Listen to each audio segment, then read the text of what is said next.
I have no idea what this curl is trying to do, but I think it should give up. And I think it should give up sometime today.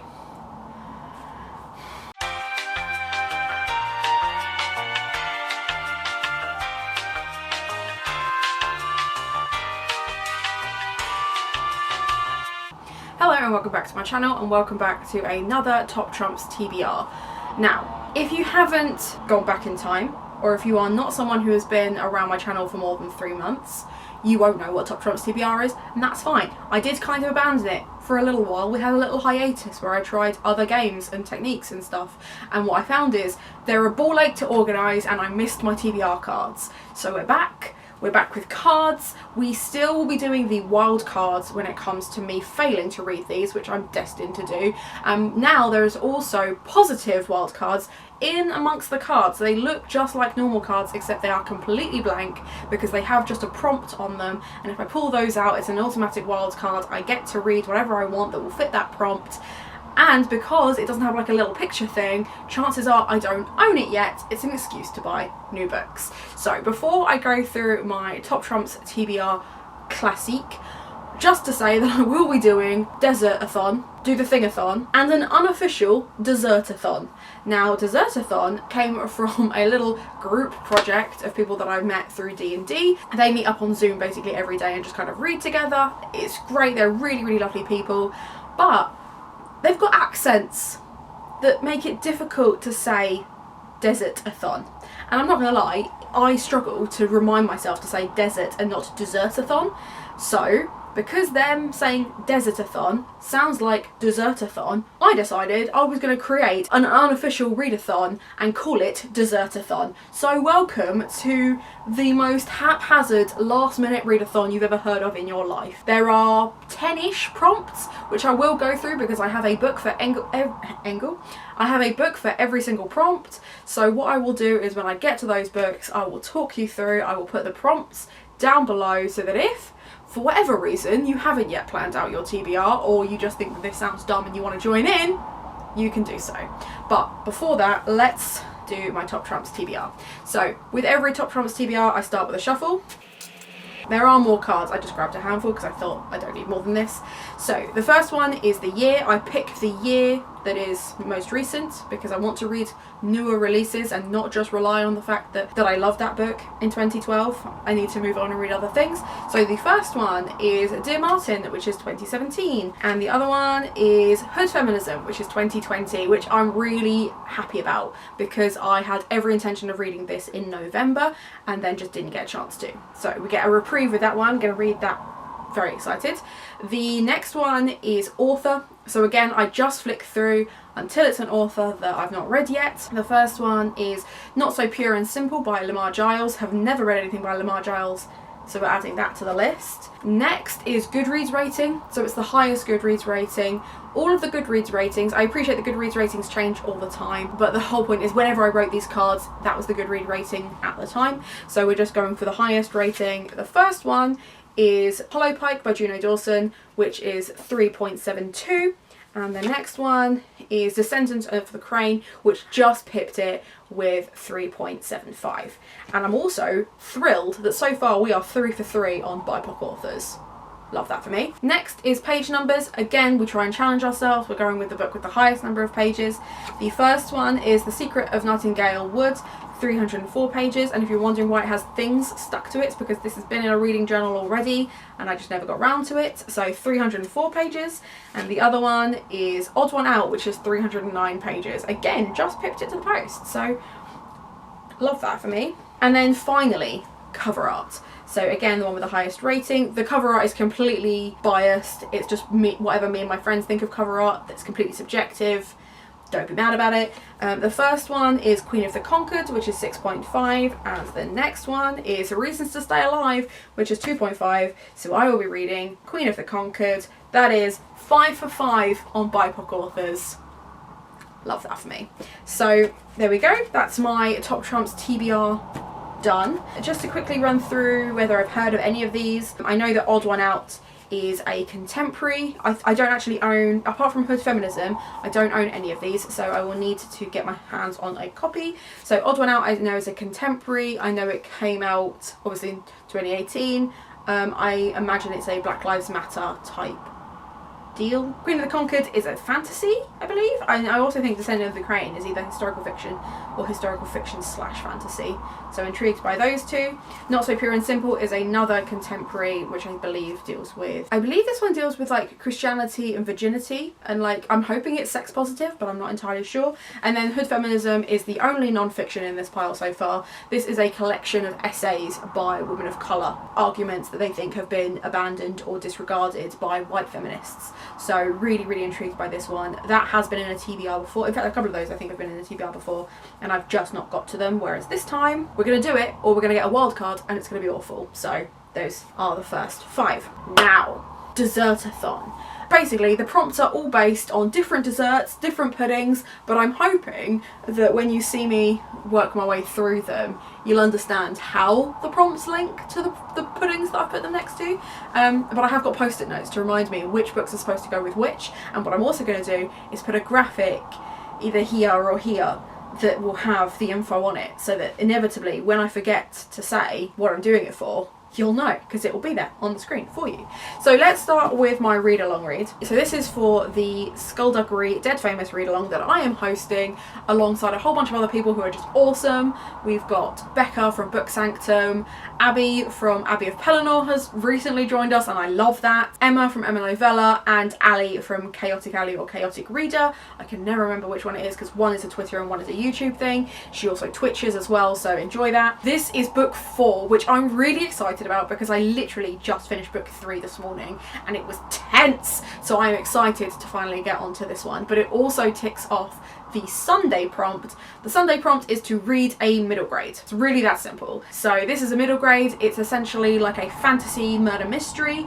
The third book of the series lent far more into like the mystery detective elements than the previous 2 did, which I really appreciated, and I feel like this will do so even more. Because this is the 4th book in the series, I don't want to tell you too much about what's going to be in this story because it gives spoilers for what's in the other 3, but I would absolutely recommend anyone who's even questioned whether they might pick up Skullduggery, do it, because it's just really fun. It's just really fun, and the banter's great, and it's very kind of Muppet styled banter. We appreciate that. So that ticks off those 2 prompts. Another read along is the I can never remember what it's called, but it's like the Daughter of Smoke and Bone Dread read along or read along or whatever it's called. I genuinely can't remember. But we have Dreams of Gods and Monsters, which is the 3rd in the Laini Taylor trilogy, and then after this one I might move on to Strength the Dreamer. I might give myself a break, but essentially I'm hoping this has a desert setting, purely because book 2 did have a desert setting and it was like in Morocco. I'm really, really hoping this also at some point has a desert setting. Now that looks like the Vatican on the front, so it might not, in which case I will need to pick up something else for Dessertathon. But for Desertathon, the prompt is churros, because you eat them in multiples, the next in a series. She's a chonky, but I am probably going to do this as an audio book as well. I really should just keep this on one side so it doesn't get conflicting with whichever side I decide to put the graphics on. That's something for editing Hannah to worry about, I guess. But anyway, yeah, so really intrigued by this one. I did enjoy the second book, but the plot twists at the end are starting to irk me, so if it also has multiple plot twists at the end, I probably will give Stranger Dreamer a pause. So we'll see. So that's the next one. Then we have the Dragon Republic. Now this is for Dessertathon and Desertathon. For Desertathon, this is the female protagonist, or it does say strong female protagonist, but I think strong can be taken in a variety of different ways. The main character in this, Rin, is not a nice person, but she is definitely a strong character in my opinion. And then for Desertathon, the prompt is Pavlova, and essentially it's any book that is outside Europe which could include US, but like, come on guys, we can reach further than that. Again, another chunky one that I will probably do as an audiobook, just because I'm really trying to catch up on my TBR, because I am so many books behind. I'm still reading loads a month, I'm just not reading enough. So hopefully we can tick this off nice and quickly, and it ticks off those 2 prompts. Another chunky one is The Last Day. This is a exclusively Dessertathon one, so if I don't read this one, I'm not as mad with myself. But this is The Last Day. Essentially, the premise of this is the world has stopped spinning and someone has been murdered. So it's going to have political intrigue, it's going to have sci-fi, science-y type stuff in it, it's got dystopian type stuff in it. I'm intrigued. I'm intrigued by all of it, and I've had it on my shelf for nearly a year now because I pre-ordered this. The paperback has been out for ages and I still haven't read it. So we're gonna finally, hopefully, get onto this one. Another one that I've been avoiding for ages for absolutely no reason other than I just needed a break is the next in the Meg Cabot's Mediator series. Now this is Grave Doubts, this is volume 5. I only have 5 and 6 left to go because I'm not going to read the ones that are more recent, like the proposal and stuff like that, because I'm just not interested. And as part of like my massive Meg read through, there's still 60 books left to read, so I'm not too worried. But for Dessertathon, this is Profiteroles, which is a short read or reads under 200 pages. And for Do-the-thing-a-thon, it is also under 300 pages. So that was linked to the prompt for the Do-the-thing-a-thon. Is essentially, I've said I'm going to read 300 books this year. So I thought, let's read 3 books under 300 pages. The other 2 books that I have picked for my under 300 pages are Pizza Girl, which has been in my TBR before, I just never got round to, and I'm still really intrigued by. This is a contemporary about 2 women who are basically, one's a pizza girl who has just found out she's pregnant, and one is a young mum who is surviving on giving her kids pizza. Their lives become entangled. I'm very intrigued. And the other one is Tiger, which is a collection of your favourite poems in a nice cute little anthology that has a tiger's tush on the front. So we love that. But they're 2 nice and short reads. Hopefully I can get those 3 done to tick off my Do-the-thing-a-thon prompt as well. The next one in Desertathon is Fruit Salad, which is the oldest book on your TBR. And for Do-the-thing-a-thon, the other prompt was to put the oldest book on your TBR. That is The Worst Best Man. This has come up on my TBR 3 times, so if I don't read it this month, I'm just unhauling it, which I will feel really bad about because Kerry bought me this. So thank you, Kerry, and I'm really sorry I've waited so long to get to it. But this is a romance. I suspect it's going to be love triangle type shenanigans. I'm intrigued. And it's an author of colour, which we love. Next one. Okay, so for Desertathon, this is the Eton Mess, which is Aristocracy or Anarchy. And for Desertathon, this is my wild card. And I took wild cards to be like, you could just read whatever you like. We're going for Throne of Swans. I have seen absolutely nobody talk about this. The second book's out. Where is everyone at on this? Is it because it's shit? I don't know. I'll be the first to find out and check, apparently. It's by Hotkeys. I love Hotkeys. They're the ones that did like The Cruel Prince and We Were Liars and a whole bunch of others that we all love. So why is no one talking about this one? This came out like a year ago. It has shapeshifters, betrayal, bravery and love in it. And an alarm's going off. Anyway, I know nothing except that it's that. And I feel like it is going to be really tropey, but I'm also really excited. So fingers crossed this pays off and isn't just a complete waste of my time. Another Desertathon one is the Smores, which is a woodland setting, because, you know, you have s'mores outside. We're doing Winterwoods, which was gifted to me by Ben 100 years ago, so I am really, really sorry, Ben, that I haven't got to this yet. Again, been in my TBR like 100 times. Really should get to it soon. No idea what it's about. Absolutely none, but... For Trifle, 3 prompts that you've already come across in Desertathon but rolled up into one book. So we have Dystopian, which is Crumble, which I haven't got to yet. Did I get to it yet? Where's my Crumble? Oh, that was that one. I think it's that one. Did we do Crumble? Oh, we did. Yeah, we did. This is why I had graphics, because I knew I would forget. So this one has the Dystopian of Crumble, the Eton Mess of Anarchy and Aristocracy, and I've argued Pavlova, because it's not set in Europe. That last one is a push. I appreciate that. But considering I've gone for a hefty one, elsewhere, forgive it. This is a reread. I really enjoyed the first one the first time I reread this, and then when I got to King's Cage it just lost momentum for me. I'm going to do a reread because since then, and I remember specifically not liking it because it was really dreary and sad and stuff, now I read happy fantasies and I'm like, why is everyone so nice to each other? Don't trust it. So I'm thinking, well, let's go back to a series that I dismissed because it wasn't happy. Maybe I'll enjoy it, maybe not, maybe I'll unhaul it finally. Now's the time to check. The rest are all just Do-the-thing-a-thon prompts. So I'm TBRing the Year of the Witching again, which was gifted to me from Ashley, and for Do-the-thing-a-thon, that's Ashley's readathon, so that just seemed to fit. But this is for my Gothtober prompt. One of my goals for the end of this year was to host a second Gothtober, a hashtag Gothtober 2021, and that's exactly what this is. This is a gothic story about a young woman who is part of like a hyper strict religious family, but she is like the outcast slash witch, dark sheep, etc.